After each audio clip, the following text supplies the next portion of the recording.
Good evening. I am Amy Miller, President and CEO of the Bryan Area Foundation. And tonight, on behalf of the Bryan Area Foundation and our co-sponsors, Community Hospitals and Wellness Centers and Alton Brink & Co., we welcome you to a conversation on leadership with our very special guests, President Jim Tressel and Mr. Mike Doss.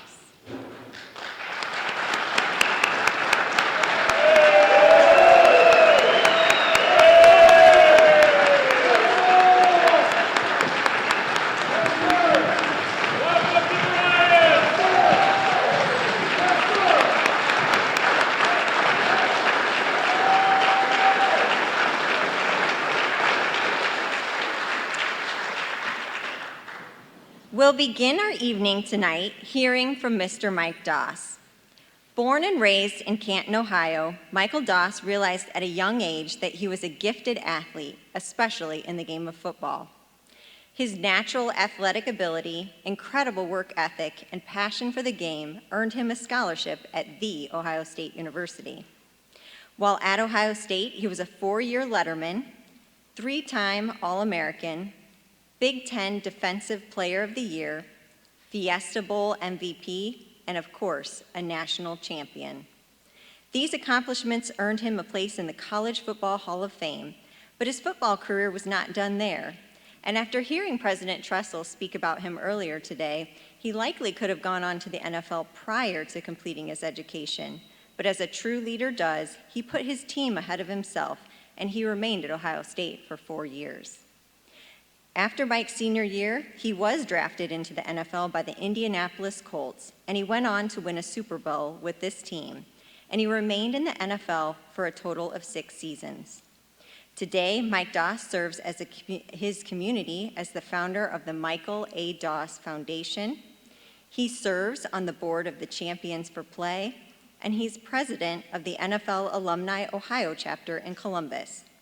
He also works for the Robert Weiler Company, and he stays very busy raising 3 daughters with his wife, Jasmine. Please help me welcome Mr. Mike Doss.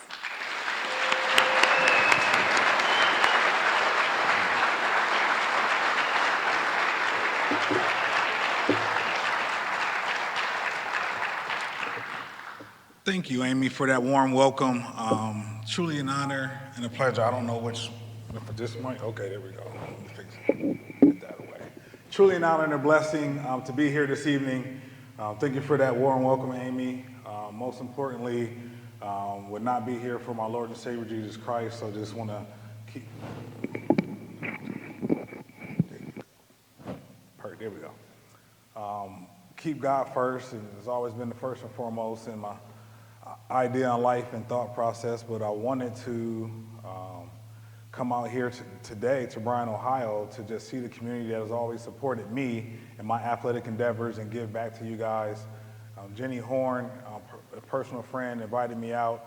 I want to acknowledge her before we kind of kick things off for all her hard work and working with me over the years and allowing me to come out and address you guys this evening. So truly want to thank Jenny for that. Give her a round of applause.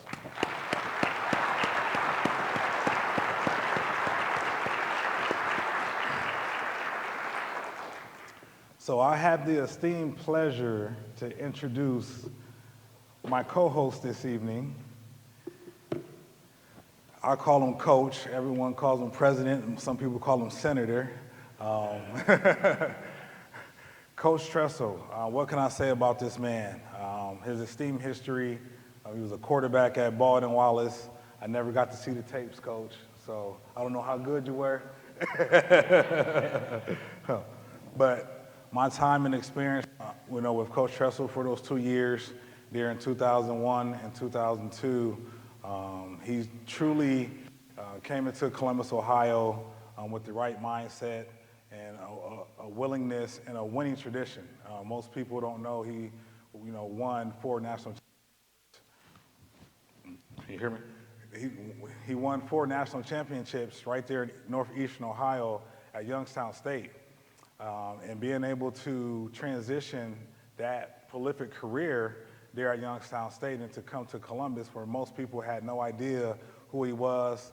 There was another coach at the time kind of going through the interview process by the name of Glenn Mason, who was coaching at the University of Minnesota, had ties to Ohio State, and then everyone thought that he was the premier lead. It was already chosen that he would be the head coach.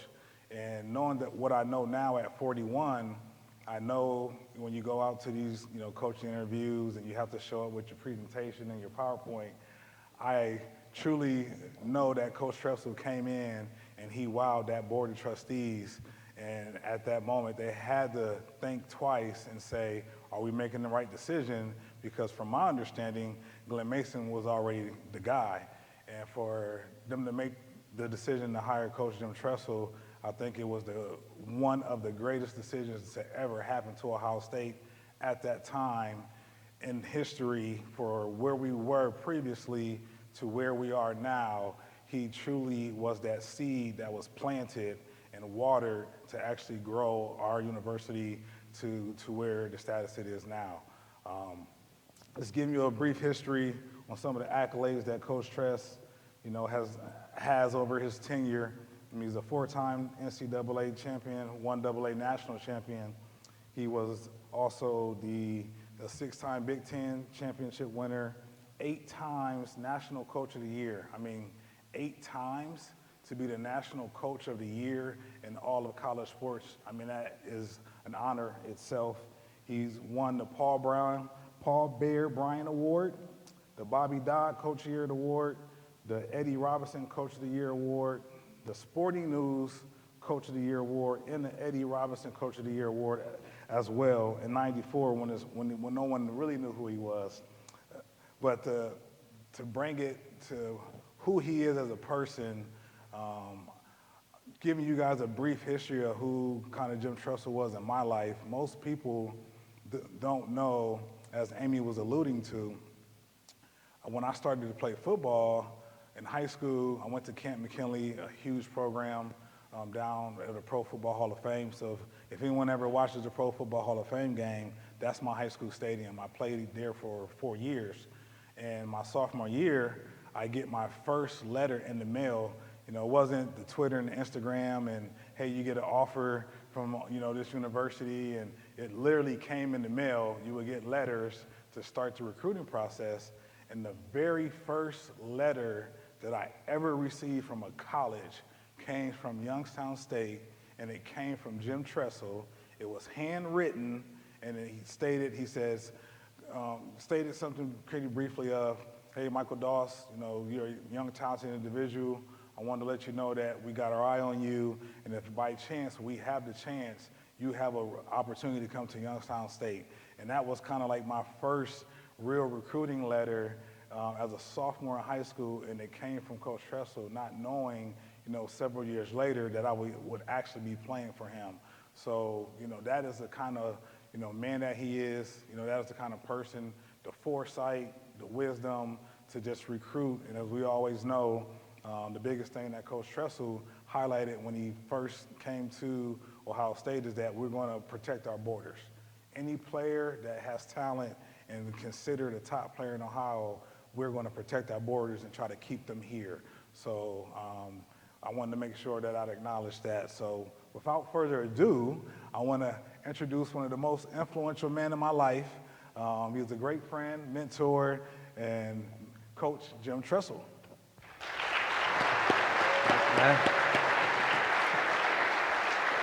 Appreciate you. Thank you. Thank you.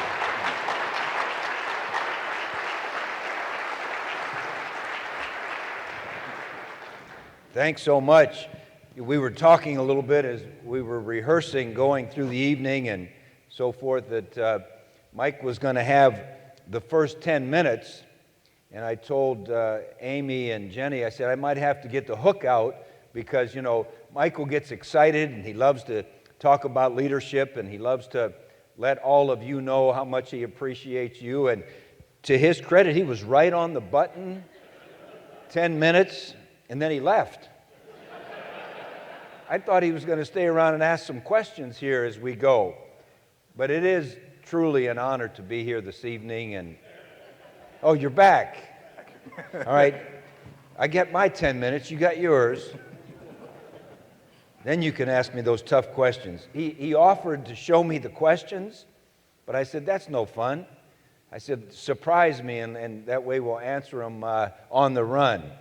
But Mike and I were both talking about the fact that how blessed we've been to have the great state of Ohio make such an impact on our lives and support us and make sure that we feel loved and so forth. And to have a chance to come here to Bryan, Ohio and visit with the great Buckeye fans and have a time to be together, and life is good. We're so blessed. We're so grateful for all of these opportunities. And the title of the evening is a conversation on leadership. And earlier today, I had a chance to go and do a small assembly at Bryan High School with a leadership group. It was identified, I think, 6th through 12th graders. There were maybe 20 from each grade, and they were identified as some young people in the community, in the school, that have great leadership skills, can make a difference in the school. And there's nothing more fun than talking about leadership, because as we talked a lot through Michael's time at Ohio State and then on beyond, is leadership isn't a position that you hold. It's the action that you take to serve the others. That's what leadership is. And that's what's so cool about what you're doing tonight. The Bryan Area Foundation, what that is that's a group of people who want to serve others. You want to serve the great causes. You want to serve the needs. You want to do whatever you can for your community. So for you to come out here on a Tuesday night when the Guardians are playing, we used to call them the Indians, but we're calling them the Guardians now, and all the other things going on in busy lives, we truly, truly appreciate it. And we visited with a couple of the media from Toledo and so forth this evening, and they said, well, what do we want to reminisce about tonight as we get together? And as Michael said, we're very proud of the fact that from that 2002 season, really to today, it's been a trajectory of Ohio State football that we are always in the conversation of perhaps being the best team in the country. And we feel very proud about being a part of that catalyst, that catapult, that explosion that has sent us in the right direction. And I think about, well, how did that happen in 2002? And part of it is because Michael Doss came back for his 4th year. That was a big deal. Another part of it was some of the older guys on the team, you could just tell that they had in their minds that something good was going to happen before they left Ohio State. Something big was going to happen. And these guys talked to us almost every day in the winter of 2002, leading up to the spring practice and the season, that we're going to be the national champions. And I thought, whew, the year before we were 7-5, and I'm just trying to keep my job. I don't know about national champions, but they kept asking the questions. Well, what's it going to take? Just tell us what we need to do, because we are going to be the national champions. And so as they talked about it more and more, I thought, well, who better to learn from than the 1942 national champions at Ohio State, who were the first ever national champions, and so many of them were still around in the Columbus area and so forth, and their stories were amazing. And so this group studied the 1942 national champions. And the 1942 national champions, to me, were what leadership is about, what service is about. They won the 1942 national championship. What made them so good? Well, there were about, I think, 43 of them on the team back in those days, and like 34 of them left right after they won the national championship and enlisted in the war. I mean, there is no greater service. And as we talked to this group, as they asked the questions, what does it take to be a champion? It takes that willingness to serve others, that willingness to be selfless, that willingness to do whatever the group needs to do. and no one did it at a grander scale than the 1942 Buckeye National Champions. In fact, I think 2 or 3 were lost in the war. One of the heroes of the Battle of the Bulge was Chuck Surrey, who just passed away this past summer at age 99. And he was an All-American on that 42 team and then enlisted and was in the Battle of the Bulge, and they were looking for a volunteer because the Allied forces were surrounded. They needed someone to break through the enemy lines and regain communication so that we could change the game plan. The game plan wasn't going very well. Chuck Surrey raised his hand and said, I'll do it. And he worked his way through the enemy lines, and he had his helmet shot off, he had his belt pack shot off. He regained communications with the headquarters, I think General Patton, and all of a sudden it was a different world we live in, a world that's free. And it was because guys like Chuck Surrey. Well, we had a chance for these guys to hear from Chuck Surrey and Bill Willis and folks like that showed them that's what it takes to lead. Leadership is the action that you take to serve others. And to watch them throughout the course of the year, especially that senior class, Michael was a captain, Donnie Nicky was a captain, and ironically, on offense, we didn't have a captain. So we had mostly younger guys, so we only had 2 captains on that team. But the leadership that was going on that football team, you didn't need to have a title of captain. You just needed to show one another that you're willing to serve one another.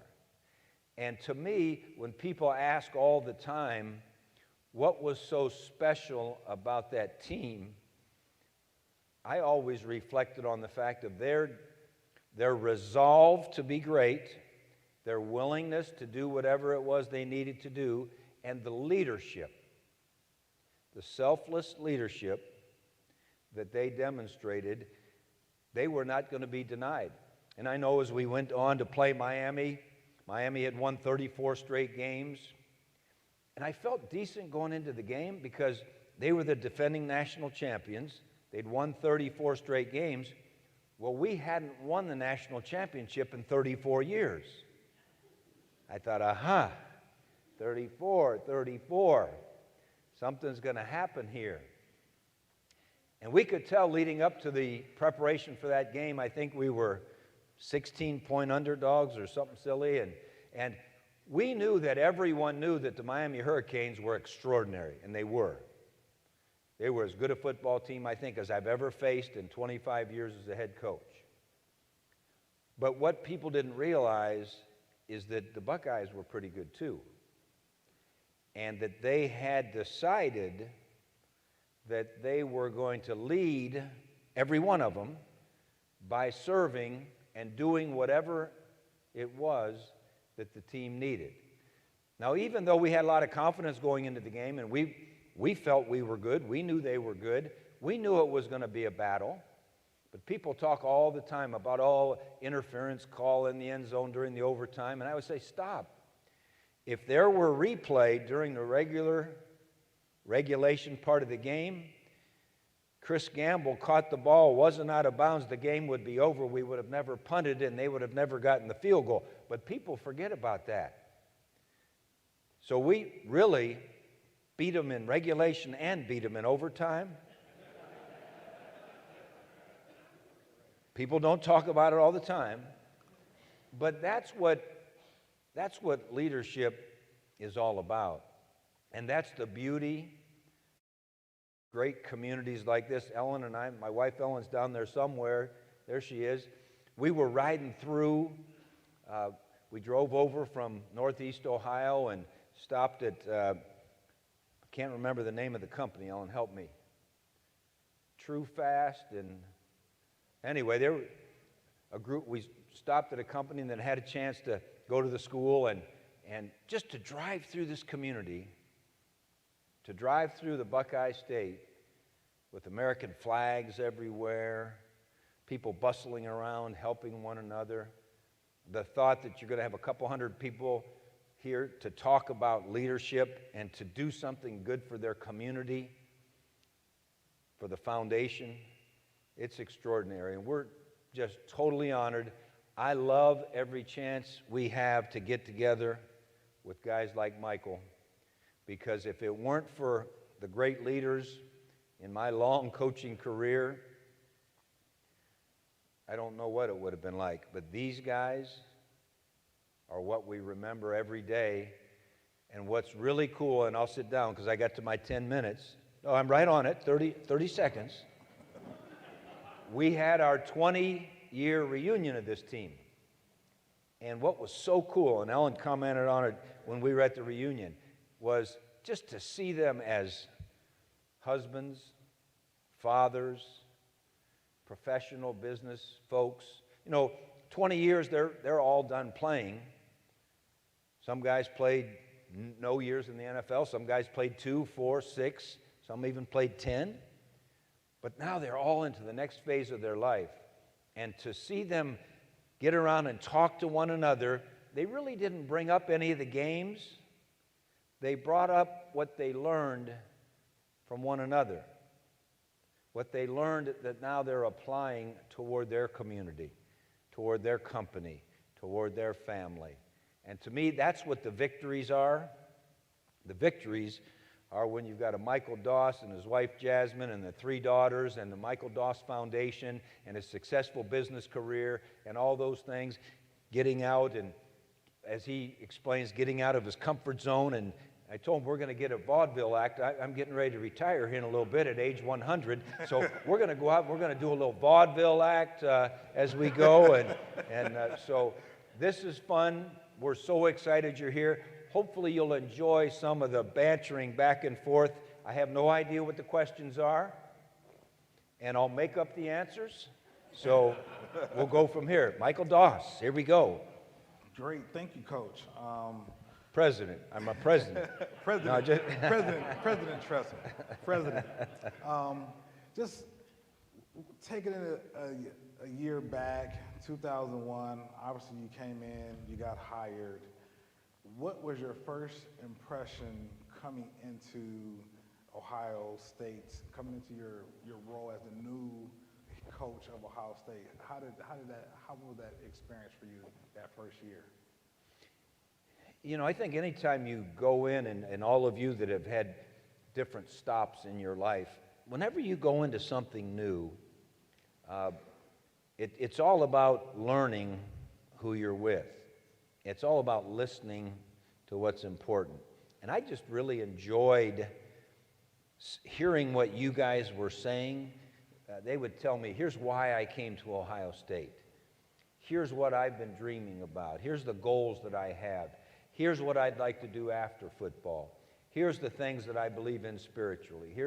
This is what's important to me. And so, like anything else, relationships take a little time. But what was so impressive to me was that willingness for people to grow together. And it takes a year normally, to really believe in each other.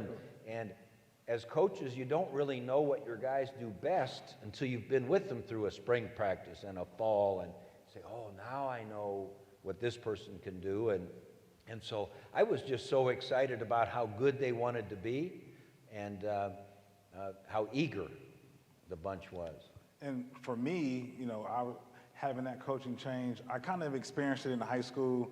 And for most people who don't know, my high school coach, Tom McDaniels, is the father of the Oakland Raiders coach, Josh McDaniels. So I've been in the football tradition for a long time, and Tom McDaniels retired to become the athletic director.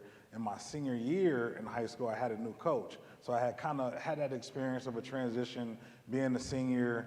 We were able to actually we won the state championship in 1997 with a phenomenal team. We were USA Today preseason ranked, and we ended up winning it all in 97. Now coming into my senior year, I have a whole new coach, a whole new coaching staff, and we were able to gel and figure it out in the middle of through the season, and we actually went back to back. and won the state championship again, but I had did it, in high school with 2 different coaches. So now I come into Columbus. If most people remember, the Michigan State team that beat Ohio State in 1998, I was a senior getting recruited. So I'm this, big Ohio State recruit. I'm thinking, hey, we just lost. We finished number 2 in the country. I'm the player that's going to come change it all. I'm the state champion. When I get to Columbus, everyone's going to know. And then we went 6-6. So they went from an 11-1 record to 6-6. I didn't even go to a bowl game my freshman year. So going into my sophomore year, we had some talent, and we didn't figure it out. We didn't mesh well. We didn't play well. And unfortunately, with all the losses against that team up north, Coach Cooper was fired. So now Coach Tressel gets hired, and he comes in the first night that he's the head coach, he gets introduced at the basketball game, and I know everyone remembers, we watch it on YouTube, I watched it 1,000 times. I'm just curious, Coach, what were you thinking when they handed you the mic, they called your name and said, the new football coach of the Ohio State, what were you thinking when they handed you the mic to make you bring out in 310 days, you'll be proud of our team when we travel to that team up north? Give us a little insight on that experience. Well, that's the same question Ellen had when I got done saying it. She said, what were you thinking? I said, well, maybe I wasn't. But honestly, what happened was, as I assessed going into the whole interview week or so, growing up in Ohio, I knew what was important. And when they made a change, I knew what the primary reason for the change was. And as I thought about what could be the biggest impact on the field that we could make, is we could turn around that rivalry. And, so I tried to make that very clear during the interview. And I wanted to make that very clear to the team. But before I had a chance to be with the team, I'm at the basketball game. They said, hey, we want to introduce you at halftime. And I thought, well, that's great, basketball game, okay. And right. So we're standing out there, and they introduced me, and the people are like, who's that? Like kind of thing. Who's this new guy? And I'm kind of waving, like I know you don't know who I am. And then all of a sudden they handed me the mic. I said, oh my gosh. Well, my mind kind of clicked back to what I'd been trying to get across to everyone during the interview was, hey, I understand what's important. And just as I told the high school kids this afternoon, if you want to lead, you have to take risks. And sometimes you have to say, hey, here's what we're going to accomplish. And so when they handed me the microphone, I didn't say that we would win, but it was kind of portrayed that way. I said that you would be proud of us in 310 days in Ann Arbor. And I think that let everybody know that we knew, and it also let them know, too, which made it even more spirited. But I can remember being at the big house the day of the game, and we were coming down the tunnel, and these guys were leaning over the sides. You know how when you're coming down that tunnel, and they're like, well, it's one day now. We'll see if you can back up your promise. I'm like, oh, boy.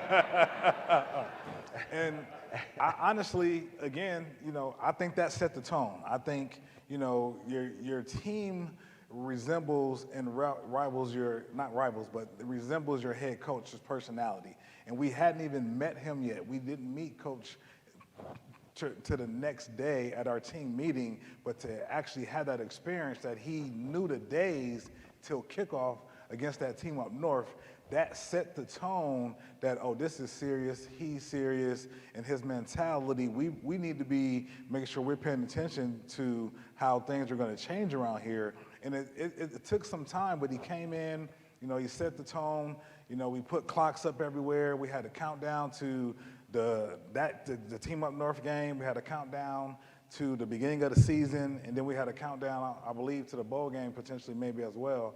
But that set the tone, and what makes Coach Tressel very special as well, he took the time to interview every player individually on the team.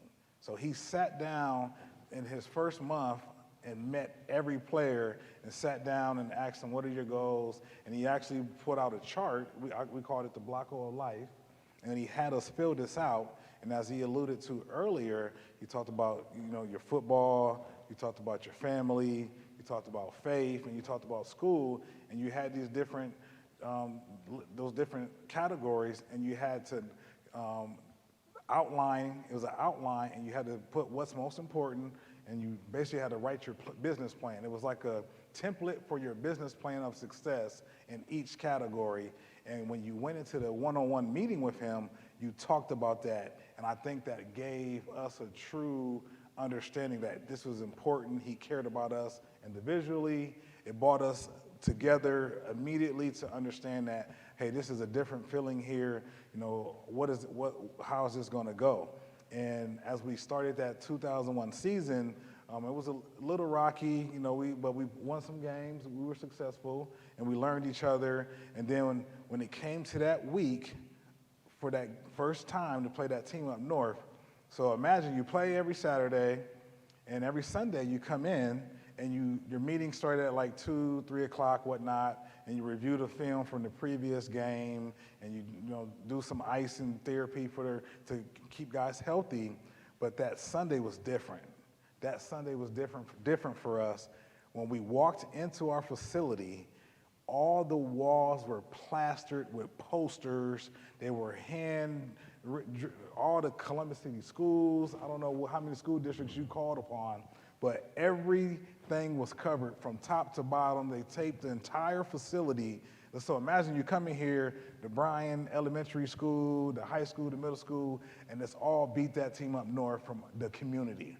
And when we started that Sunday, we knew this was going to be a different week for us, and it was very special. And I just remember the experience of running down that tunnel, as you stated, where they were counting down. Oh, you're here now. We're going to back it up, and we go out there, and we were very successful. And it was the first win against that team up north at their stadium since 1987. 14 years. Then Coach Tressel, you backed up your word, so you backed it up.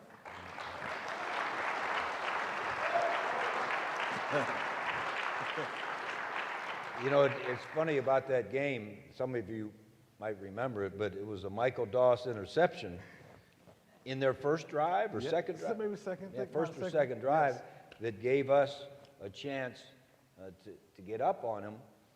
But one other, maybe little known thing that happened during that game was we had talked all week about a letter that I had gotten from the retired head coach of Ashland College, now Ashland University. And his name was Fred Martinelli. In fact, Coach Martinelli just passed at age 93, I think, this past year. And Coach Martinelli had sent me a letter talking about our season. And at the time, we were 6-4. We were struggling a little bit. And he talked about the fact that the game up north was going to be determined by 4th and 1. And he said, there'll be a time in the game, don't know when it is, that there'll be a 4th and 1, and you need to go for it and make it. And there may be a time in the game where there's a 4th and 1 and they have the ball, and you've got to stop them. But he said, I promise you there's going to be a 4th and 1. So I shared his letter with the team, and who knows, during Michigan week, I hate to say, I'm allowed to say that word anyway. Who knows what they're hearing and not hearing. So Michael intercepts, we go down and score. They get the ball back, and I don't know, we had another turnover or something, but we get it back, and we're driving down the field. And I think at the time it was 7-0, and it's 3rd and 13. And Craig Krenzel goes back to pass and looks, and there's really no one open, so he throws it in the flat to Chris Gamble. And so it looks like we're going to gain about 3 yards, 4 yards. And Chris Gamble made one of the most extraordinary athletic moves and moved and dove and so forth, and he got us to 4th and 1. And we were on like the 50-yard line. And so old, senator, conservative, guy. I mean, what do you normally do? What I normally did was I punted. So I'm just getting ready to call for the punt team, and all I hear from behind me is, I don't know who it was to this day, players yelling, "Coach, this is the 4th and 1 you were talking about. This is the 4th and 1 you were talking about." I'm like, oh my gosh. There's 100,000 people here. There's millions watching on television, and I'm getting called out. So I said, of course, we're going for it. And I'm thinking, what have I done? What if we don't make it and we give them the ball and all of a sudden they can get back in the game at home and turn the momentum and all that going through my mind, and we line up and Jonathan Wells goes 48 yards or whatever it was. And again, that was another one of those things that, you know what, we backed it up. We said there was going to be a 4th and 1. And had they not yelled in the back of me, I probably wouldn't have backed it up. Punt team. Punt team, right? Full disclosure. But they reminded me that they were listening, they were interested in being good, and they were as anxious to turn that rivalry around as anybody. And that's a fond memory. Yes, sir. And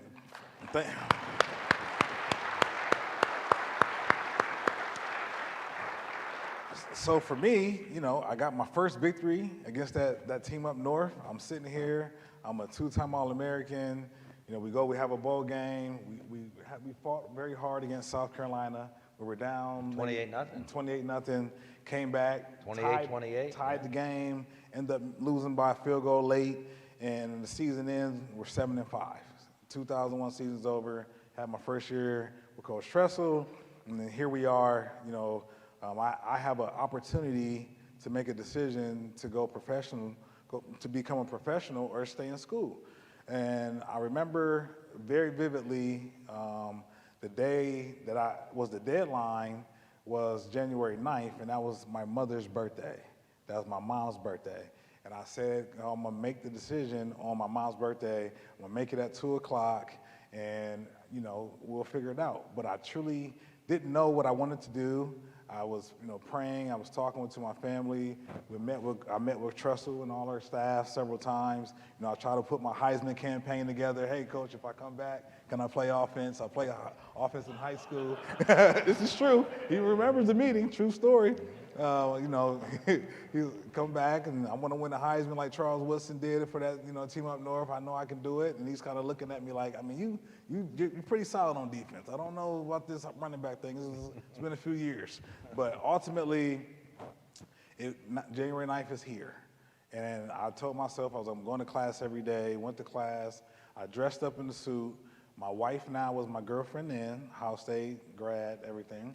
And I went to class, and this cell phones, in 2002, if you had a cell phone, you had a little money. You were okay. You was doing something, and to be a college student. So I literally dropped her off to work, and then I decided to drive around 270, and I drove around 270 for about 3 hours. I called my mother, and I called Pastor Keith Bradley, our Bible study. Called Pastor Keith, and he just gave me some words of comfort, talked to me spiritually through the Bible.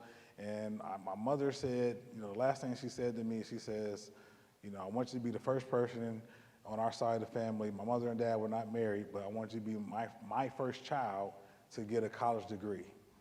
And I hung up the phone, and I'm literally about a half-hour countdown to this press conference that I scheduled that I had no idea what I wanted to do, right? And I pull up to the Woody Hayes, and then I walk in. I'm in the suit. I didn't say anything to Coach. He had no idea. Did you know what I was going to do? He had no idea. No one had any idea. I didn't know what I was going to do. Okay? You gotta think about this. Just a little backstory think about this decision. You've been playing football since you were 8 years old.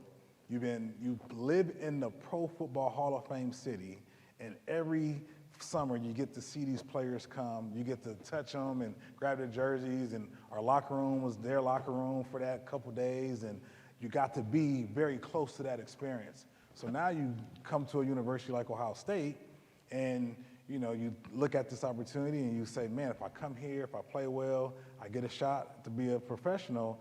I'm a two-time All-American, and I'm walking in there, and I just remember the conversation with my mother, and I just said, Lord, whatever your will, let it be done. But as, you watch the video, and then I said it in the national championship game at the end, I have been a winner on every level. I won Little League, middle school, 2 times in high school, and the biggest thing I wanted was to leave Ohio State with a different impression when I came in. And so I'm walking up to this microphone, and I'm just like torn, because you at the door. You're literally at the door, and you can open it, and you can like literally just kick it open. And I just remember, walking up to the podium, I said, Lord, let your will be done. And spiritually, no, this is a true story. Tressel, my teammates, my wife didn't know, and I just started talking, and I just said I will be returning to Ohio State to get my college degree, and something in my gut was sprawled out of me and said, and to win a national championship. And ultimately, I broke down, I was emotional, but I made that decision in that moment, and as Coach probably, my players, my teammates will tell you, that kind of planted the seed and gave us a spark to think at a higher level, and I made that decision on the spot. So now back to the questions for Tressel. Let me say, Coach.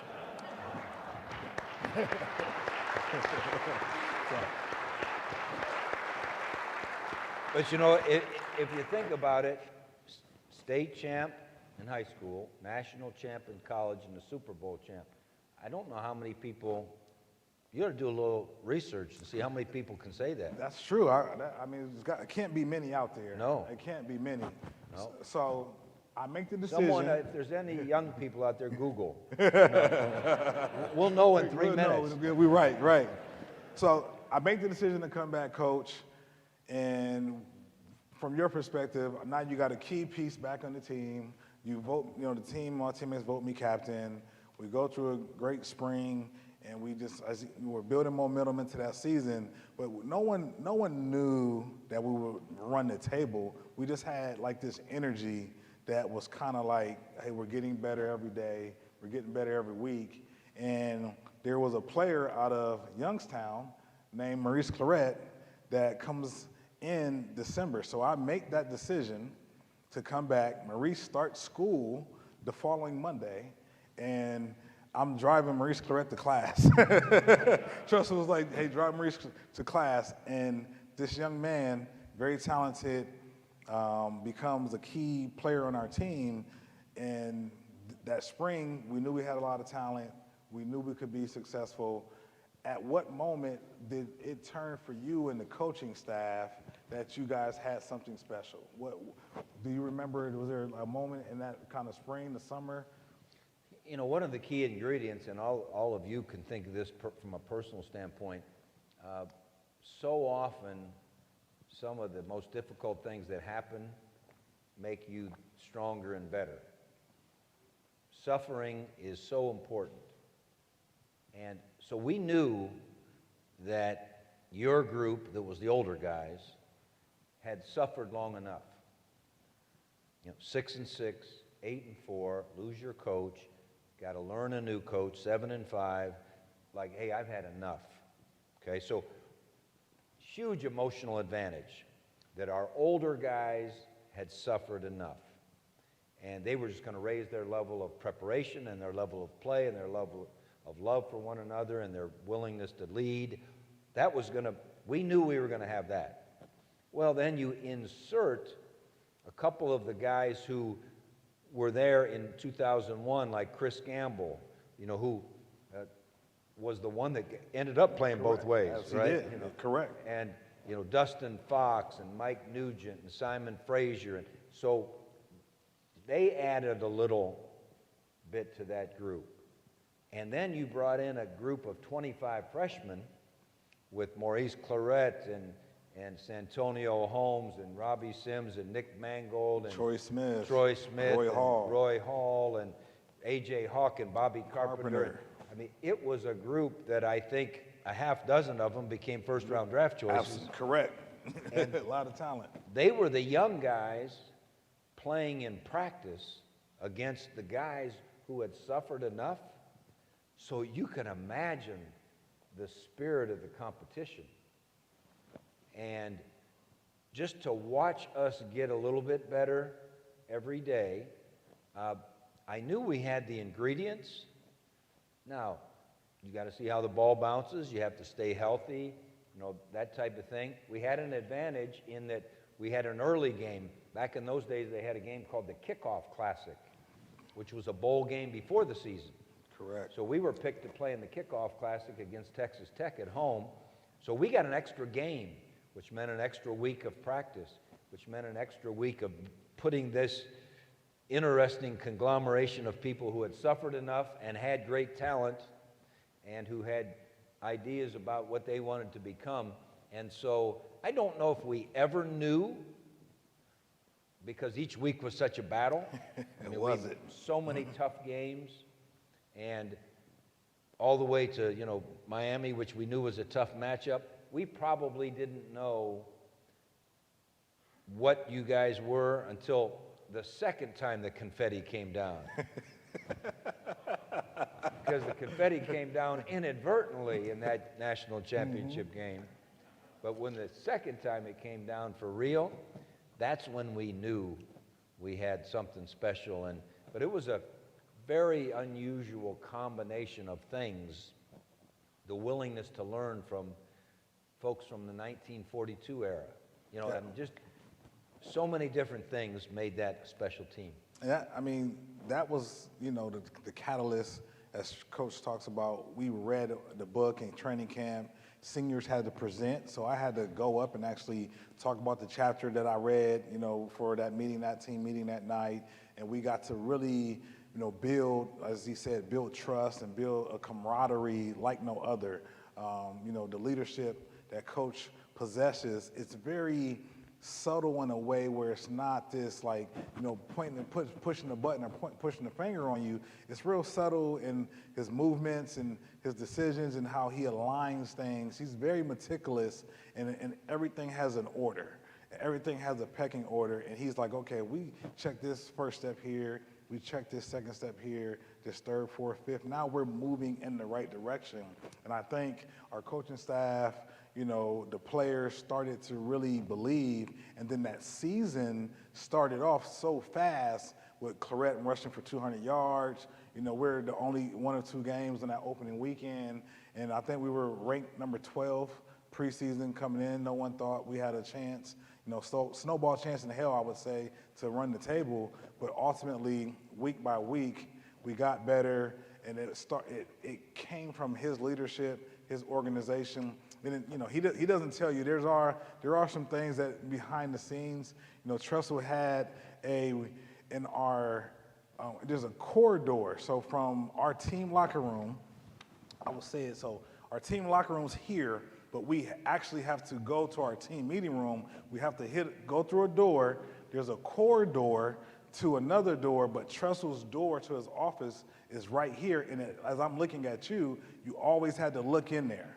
So you come out, you got to run to the team meeting. Oh, there's Tress, and he sees all the players going, and he's preparing for the meeting. But as you went by that door, there was a frame, and it said, who will end up in Tempe, 1 versus 2, something like that. It was like, who's going to make it to Tempe, Arizona, 1 versus 2. So we got to see that all season. Every day we practiced going to our team meetings, and we got to go and fight for a vision. It was subtle, but you got to walk by that every day as you went to your team meeting. And things like that, where he meticulously placed pictures, posters, and had our quiet time, and we would, sit as a team 10 minutes before a meeting. Coach never came in immediately talking. We would get in, we called it Buckeye time. You had to be 10 minutes early, for sure 5 minutes early. If you under 5 minutes early, you in trouble. Because when Tress walks in, you better know you better be in your seat on tilt, ready to go. Because he ain't taking no chances. And we would sit there and we had quiet time and we would reflect on life and what our plans were, plans of action of the day. And then we would kick into our game plan and talk football. But ultimately, how coach's leadership, he aligned a very consistent message in the process, and it's helped, it helped us be successful, and it ultimately gave us confidence as players because he carried himself with that confidence. So I'm actually going to start to the list now, Jenny. I'm sorry. But first question of the evening, Coach. That was the first question? Man. Who were your mentors growing up? Who were your mentors? Obviously your father, I would believe so, but someone outside of him, or just what experiences and what mentors helped align you to be who you were? Well, who you are, I'm sorry. Being that the evening's conversation is leadership, which I happen to think it's the action you take to serve others, my number one mentor was my mom. And she never had a job title, but it was so apparent to all of us that every day she woke up was about who she could go and serve. Might have been us. There was three of us, three boys. I was the youngest. It might have been my dad's teams. My father was a coach. It might have been the community. It might have been the PTA. It might have been the Bryan Area Foundation. Whatever, she was going to serve someone every day. And so she was my number one mentor as to how one should live life. Obviously, it was fun to watch my father coach. Our house was next to the stadium, got to be there every day. I begged him one time, I said, please let me go on the riding lawnmower and cut the field. That was back before turf. And he acquiesced, but right before I started, he said, now, if there's any grass clippings, you got to rake it. Well, little did I know, it was like 8 inches high. And so I learned a lesson. Be careful what you wish for, because it took me about 3 days to rake the field. But I got to see his work ethic, and I got to see how he cared for his players. And I attribute a thought to him, they don't care how much you know until they know how much you care. And that's the way he lived his coaching life. And then I think just having a chance to be around coaching so much, everything that Tom Landry ever wrote, I read. I mean, John Wooden was my idol as a basketball coach. I wanted to win like John Wooden. But more importantly, once I read about him, he never mentioned winning. He just talked about what it was he could do for his student athletes. And so I had 4 head coaches when I was in college. When I was coaching as an assistant in college, Earl Bruce and Dick McPherson and Tom Reed and Jim Dennison, and those were great mentors. But I think it's so important that you read about people that are successful, you study people that are successful, you try to find the people who are the best from a holistic standpoint at what they do, as opposed to simply do they make a lot of sales or do they win a lot of games. You try to learn from them, and so I was blessed to have a lot of great assistant coaches I worked with when I was an assistant, and a bunch of great assistants that when I was a head coach, I learned from them. Mark D'Antonio from Michigan State, Mel Tucker's now at Michigan State, and PJ Flex up in Minnesota, and Luke Fickle's down at Cincinnati, and Marcus Freeman's right up the road at Notre Dame, and I learned from all those guys. And so I think you always go to school on everyone, and I learned from many of my players, watching what they did. But one person that challenged me dramatically was Ellen, who's sitting down there. She studied Zig Ziglar, and she challenged me 25 plus years ago with the Zig Ziglar saying that you get everything in life you want as soon as you help enough other people get what they want. Wow. And and that was a challenge, and she's down there somewhere, and I appreciate her for that. So I've had everyone I get around as a mentor. I mean, you know, shoot, Jenny Horn's now my new mentor. I'm learning from Jenny and Amy and everyone else. No, great answer. In the sense of, you know, now at this level, I mean, you know, you're almost 70 years old, birthday coming up Easy shortly. now, easy, almost easy. 70, you know. If Yeah, you're almost 40. I'm 41, I'm almost Okay, 45, 41. okay. As you look back, if you could go back 30 years, maybe even 40 years, what advice would you give the young Jim Tressel?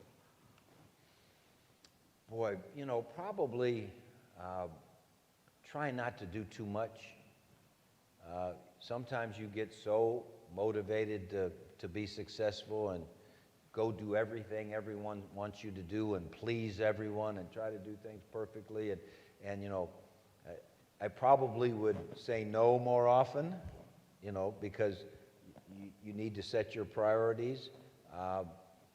Probably could have done a better job of the big things are the big things, and don't try to do everything. Got you. I And like you know, that. I thinking like that. about that game in '01 against the team up north, Wednesday night before the game, I don't know if you know this, but Coach D'Antonio and I had a little discussion, and we had too much in the game plan. And these guys looked a little hesitant in practice. And we said, you know what, forget half of this. If you're going to do something well, you have to have the right doses. You can't have too much. Right. And I think that's the same in life. If your game plan's too large, if you're trying to do too much, that's when you make mistakes. Same thing in a football game. Correct. That's when you get paralyzed, like, oh, I can't, you know, I'm not sure what I'm supposed to do against this formation and this look against this check and so forth.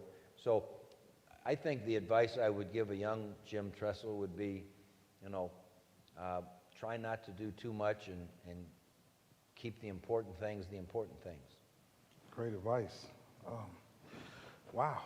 Man, are you guys enjoying this? Yeah. Oh.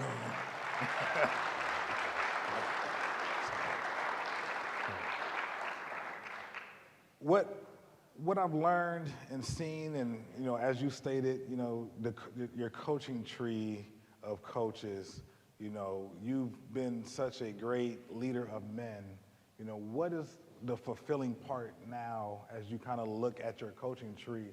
How does how do you feel of seeing that experience, and then, you know, how do you feel about your coaching tree and all the experience that you've had over your tenure of coaching? When you look back at it, what kind of experience does that give you? You know, it's a lot like a parent, and many of the folks out here are parents. It's more nerve-wracking, and you're more interested in your children's success than you are your own, right? Right, Okay? true. And so that's the same way you feel about your coaches. And like 2 weekends ago, all my guys that either had been assistants for me or that I've spent a lot of time mentoring or whatever, they had a great week 2 weeks ago.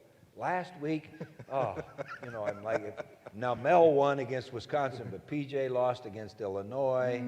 John Haycock, who's the defensive coordinator at Iowa State, lost against Texas in a close game. Luke was open, so I didn't have to have a consternation there. And I forget, somebody else lost. Oh, Marcus lost against Stanford. I'm like, and Ellen will tell you, I'm like watching those games worse than when I was coaching a game. Because, you know, same thing with your children, you know, and it's the same thing when I hear back from the guys who aren't in coaching. You know, if things are going well for my former guys, I'm happy. If they're struggling with anything, it hurts. And that's just because you've poured your heart and soul, you know, and just like in your own children, so it's highly tense and emotional when you're watching your former coach's coach. Great segue into how did you deal with pressure?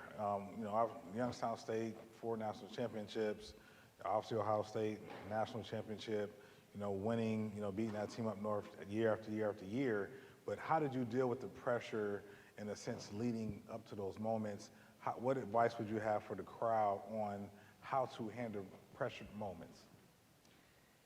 Well, I would answer it two ways. One, sometimes you're so busy, you don't even know it's pressure. Like some people would say, on the sideline, you're so calm and so forth, and they're up there screaming and yelling.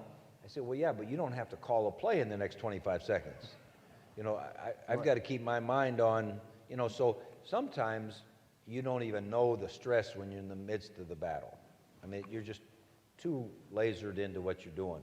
But I think the real answer to the question, the challenge for all of us, and I have not mastered this challenge by any means, is working hard to try to keep things in perspective. When you're a coach, my first year at Youngstown State, we were 2-9. That wasn't great. But the Bryan Area Foundation didn't invite me to speak either. Okay? All right? Right. Well, then all of a sudden I'm at Ohio State, and I was up here in this beautiful arts center, invited to speak. Well, we won a national championship. Everyone wants to talk to you. When you have a less than good year, no one wants to talk to you. So you start thinking, well, my whole self-worth is based upon how many games we win. Or I'm in the NFL, I'm an All-American in college, everyone wants to be around me. Now I'm out of the NFL, the phone stops, right? Correct. So you start getting tricked into thinking what's important. Well, the same thing, any business you have. You had a great quarter, you set a record, you are ranked a certain place in the industry, whatever. Everyone thinks you're wonderful. And then it doesn't go that way, and no one has time for you. So your perspective is off. And one of the things that I tried to do every day in my quiet time is remind myself of what's important. And that's the beauty of living in this country, and that's the beauty of our God, is that we're allowed to decide what's important. And every day on my little quiet time, I had a piece that I tried to read, so at least I could start the day with good perspective. I'm not sure I ended the day all the time. No, sorry, right? And it was about the Hall of Fame, okay? And because we're in athletics, and the Hall of Fame, that's the ultimate, right? So this little piece said, the Hall of Fame is only good as long as time shall be. But keep in mind, God's Hall of Fame is for eternity. To have your name inscribed up there is greater more by far than all the praise and all the fame of any man-made star. Well, football's a man-made star. Correct. Business is a man-made star. The car we drive is a man-made star. The clothes we wear, where we live, all that. The games we win, that's, And so trying to keep things in perspective, I think, can help you negate that stress, because that might not be, you lost the game, or you didn't get the recruit, or you lost the sale, or, whatever happened. Mm-hmm. Yeah, that happened, but if that's not the most important thing in the world, and that's hard at Ohio State, or maybe that's hard if you're going up your business ladder. I know when we would lose a game at Ohio State, people would be like, the Buckeyes have lost life as Thought we the world know it. ended. Thought it was over. It's over. The world's over. And so, if you buy into that, Right. The stress becomes greater. Correct. But I know why we lost. We threw 2 interceptions, and we didn't tackle very well, and we got to go back and practice. Mm-hmm. But perspective, which is hard. It's easy to say, these are my priorities, and it's a lot easier to get dragged away because you want to please everybody. So that's a never-ending battle, but at least it's a battle worth trying to improve upon. And to add to that, from my perspective on pressure itself, is pressure is what you make it, right? The biggest thing that I was ever told was pressure busts pipes, but what's in you is going to come out. So if you prepare, if you study for a test, or athletically, you've practiced hours and hours, truly when that pressure moment hits, whatever's in you is going to come out. So just make sure you prepare, make sure you take the time to know what you're going into, to realize when the moment hits, you should recognize that and hey, this is my time. And then the confidence that you have as an individual preparing yourself, you should be able to excel or strive through or fight through whatever that adversity is at the moment. So, I always use the 5 Ps, proper preparation prevents poor performance. So just try to prepare, be in the moment and live in the now. I think in most pressurized moments, if you live in the now and say, hey, I'm not worried about the results, I'm not worried about what someone's going to think of me tomorrow or whatever, I'm going to live in the now and just give my best and know that, I can make it through it. And you do, we've all been in those situations as individuals in life, and, if it's a death in the family or, you lose your job, just keep things, as Coach said, keep it in perspective that the next win is coming, the next opportunity is coming, and I'm gonna be prepared for that moment, so and embrace that.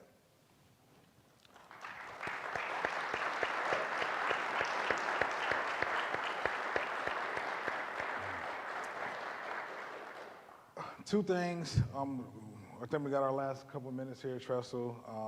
Let's talk about your faith and how your faith has kind of been your foundation. I know, being with you for 2 years, that helped change me. Like that helped embrace the waking up to those quiet times, and I look forward to those winter manual conversations and all those experiences that I had as a player for you. But how has your faith been a foundational rock for you for over almost 70 years? Well, it wasn't my rock all those 70 years, okay? I was fortunate enough in high school, my high school coach recommended I go to a Fellowship of Christian Athletes sports camp. And whatever my coach wanted me to do, you know how it is, you do whatever. And I thought I was just going there to try to have fun and get better at my sport and so forth. And it's kind of fitting that the Guardians are playing the Yankees tonight, because it happened to be the Thursday night I was at this Fellowship of Christian Athletes camp. There was a New York Yankee named Bobby Richardson. Now, some of the old-timers might remember Bobby Richardson. You young guys won't, but Bobby played at Ted World Series. He was a World Series MVP, great New York Yankee, and he was speaking to us, and we were in an auditorium like this, and he asked that question that kind of stopped me in my tracks, and he said, if the game of life ended tonight, would you be a winner? And I was like, whoa. 16, 17 years old, I'm thinking, I knew the finality of when the game's over. It's like you either won or you lost, right? Facts. At the game of life, I wasn't sure. And it seemed like an eternity. And then all of a sudden, Bobby Richardson said, well, if you're not sure, and I was relieved. If you're not sure, then simply ask Jesus into your life and allow him to direct your life, and you'll win. And I was like, whew. Now, he pointed out that it's not easy, it's not simple, it's not constant heading in the right direction all the time. But if you'll let him control your life, he's made a promise.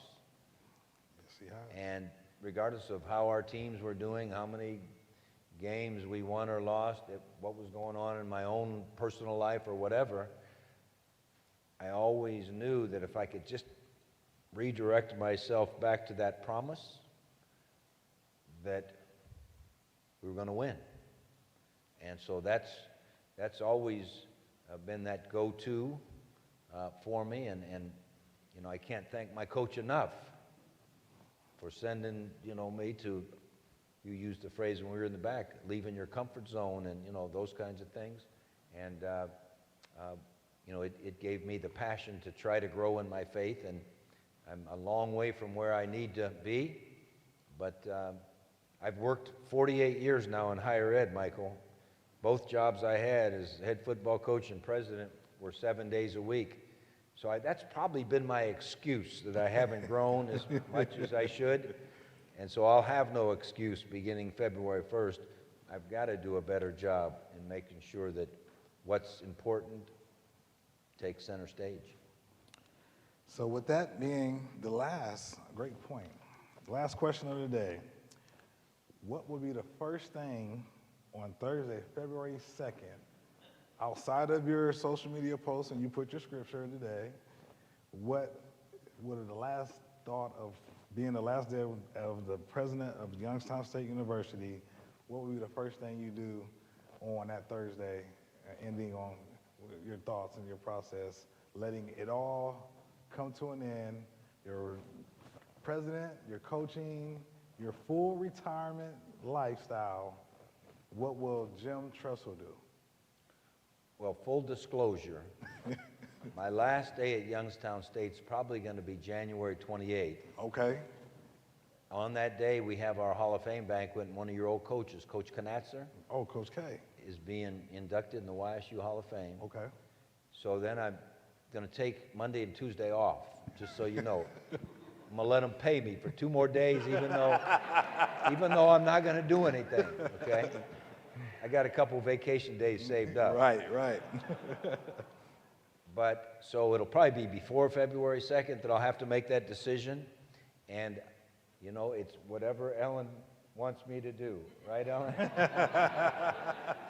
So now the thing I shouldn't do, and you know this, I shouldn't go out on February 2nd or January 29th or whatever and challenge Ellen to golf. No, you shouldn't do that. Get your lessons Because first. Ellen will spank me. We have had a contract for a number of years that we play 9 holes together per year. And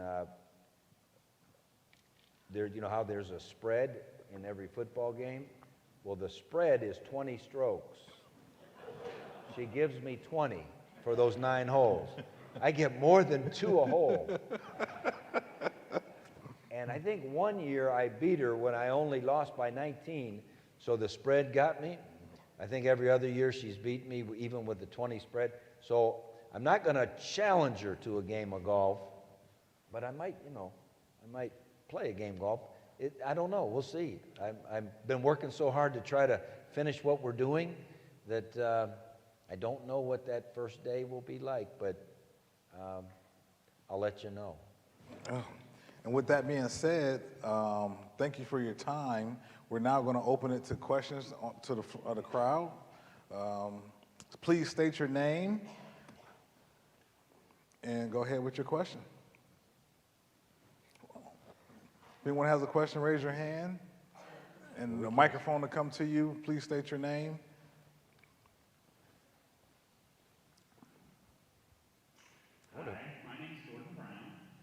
See if I can see a little bit better this way. For President Tressel. Okay, I'm not sure. When you have a young man who decides that he's not going to be someone who serves his team, like a Steve Belsari or a Maurice Claret, or what kind of conversation do you have with them to kind of bring them back on the right path?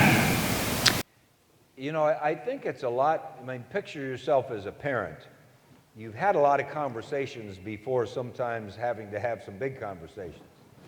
You've had a series of expectations. You've had some time to grow together and help one another know the expectations and so forth. And stuff happens, whether it's your own children or it's someone that you're supervising as a coach, you're supervising, or as a supervisor in the business you're supervising, and depending upon what level that it may take and what's happened before it, and you know, it was no secret the week before we played the team up north in 01, we were playing Illinois, and if we win the Illinois game and beat the team up north, we're the outright Big Ten champs in 01. Correct. So we were getting better.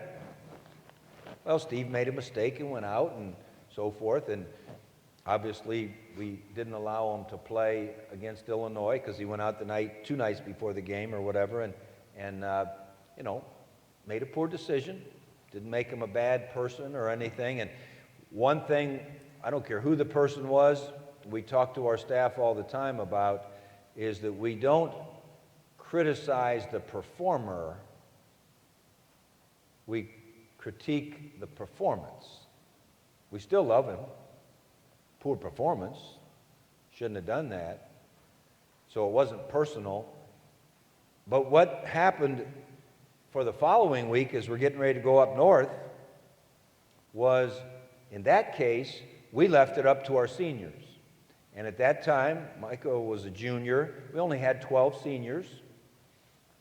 I didn't know him that well. I'd gotten there in the middle of January, and now we were in the middle of November. So what, I knew him for 10 months? 10 months. I didn't really know him that well. But I did know this. They had invested more into Ohio State football than I had. This was their last chance to play that team. And I was going to leave it up to them whether or not they thought their teammate, Steve Bellisari, who was a senior as well, should be able to play. I was not going to make that decision. So I called them in, and I said, hey, it's up to you guys. I'll back whatever you want. If you think we have a better chance of beating Michigan and you would really like Steve to play and that's what you think's the best thing, I will back you. I'll take whatever criticism could come my way. On the other hand, if you don't think he deserves the opportunity to play, you make that decision. So I left the room, came back in the room, and they said, Coach, we don't think he deserves the chance to play. It's okay. I said, so I'll back your decision, but you've got to back mine that when we beat them up there and we earn a bowl game, we're going to welcome Steve back. He has a chance to win back his job during bowl practice, which usually lasts 3 or 4 weeks.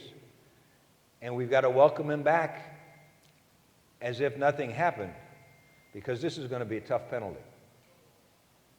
And they were on board with that. Fortunately, Craig Krenzel stepped up. Steve had to be on that sideline with his jersey on, TV cameras going on, talking about the mistake he'd made. But in that particular case, you get help making decisions. In most of the cases, whether it's your staff or your academic people, your strength people, all those, everyone contributes to what does this young man need now. Yes, we can think about what the team needs, but what does this young man need?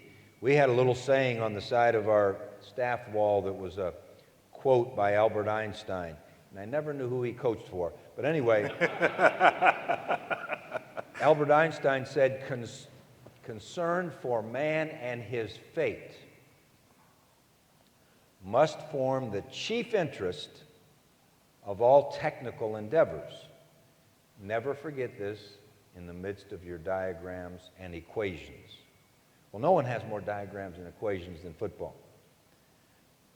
But what Einstein was saying was, concern for man and his fate must form the chief interest of all technical endeavors.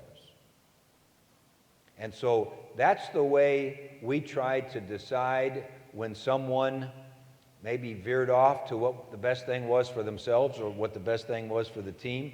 What's the best decision for the fate, the future of that young person?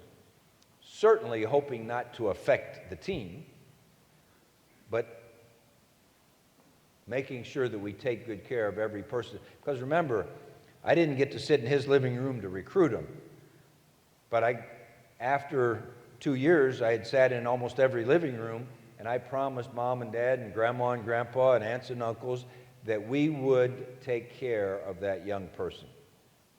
We didn't say we'd play them. We didn't say they'd go into the NFL. We didn't say they'd be All-American. But we said we would take care of them. And so any decisions we make, it's with the young person in mind. Another question right here. First of all, thank you for taking time out of your busy schedule to come here. This has been a wonderful evening and a great perspective on how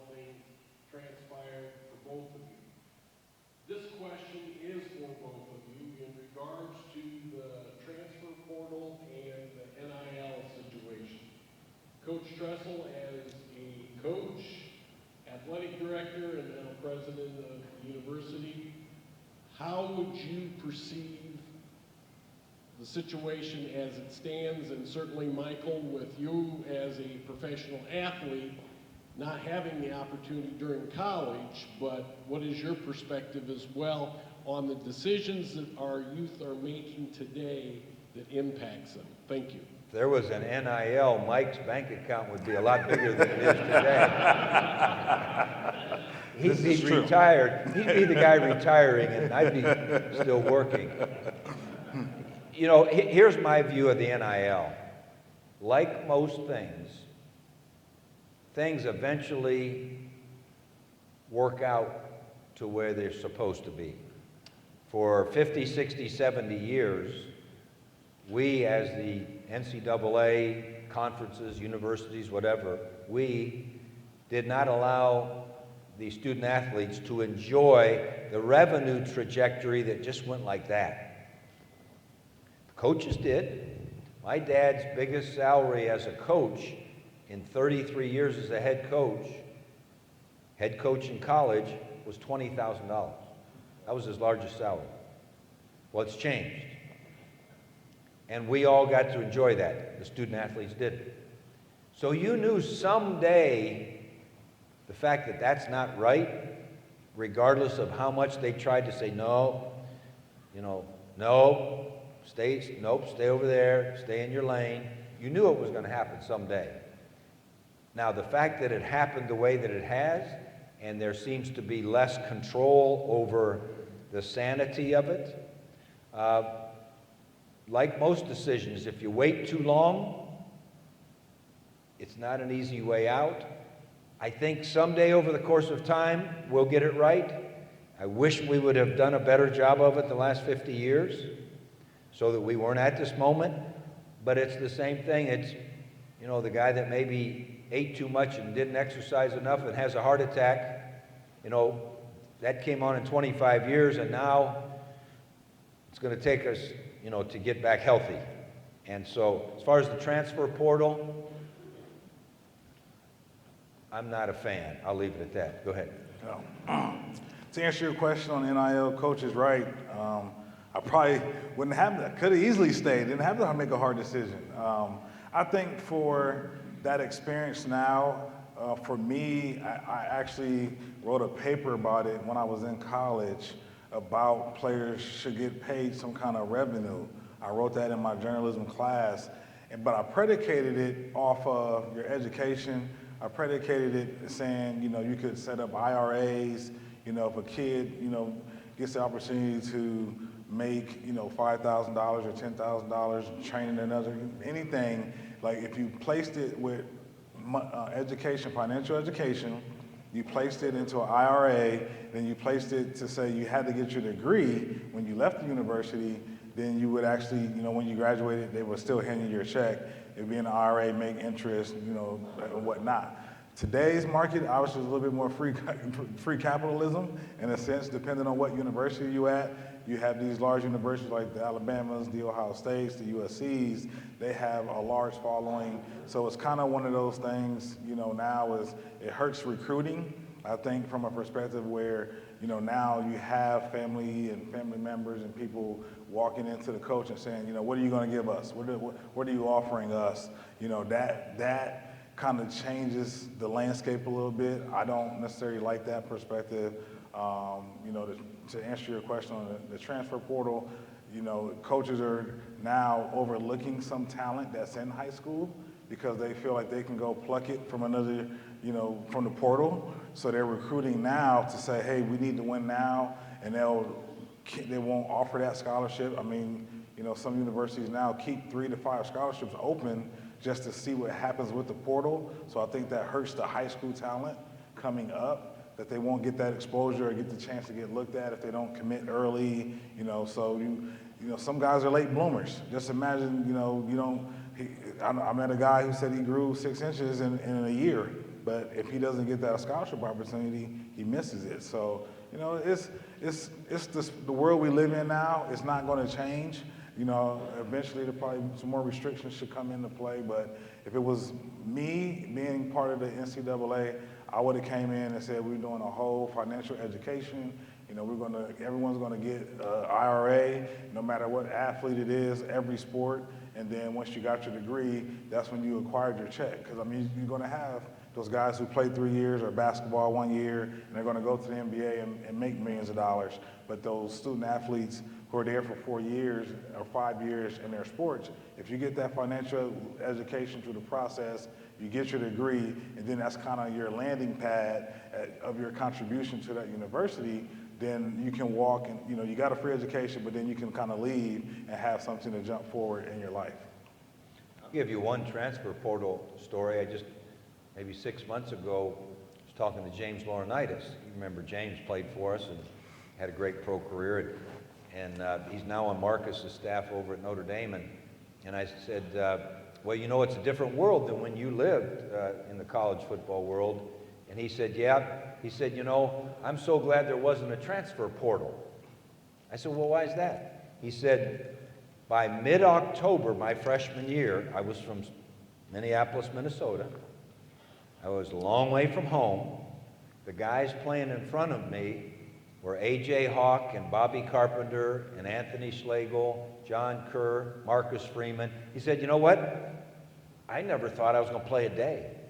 He said, if there were a transfer portal, I would have left Ohio State in October of my freshman year.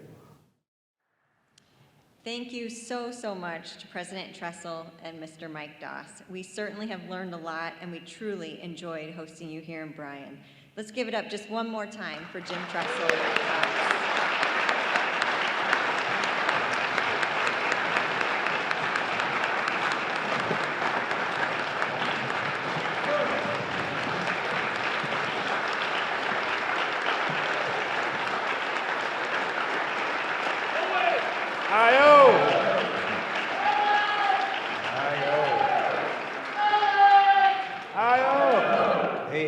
He talked so long on that last question, I didn't get the answer. Did you want to go ahead and answer? Well, to conclude our evening, on behalf of the Bryan Area Foundation and our co-sponsors, Community Hospitals and Wellness Centers and Alton Low Brink & Co., I'd also like to thank Malenga Productions for our lights and sound, and a special thank you to Golden Bear Photography for providing their photography services this evening.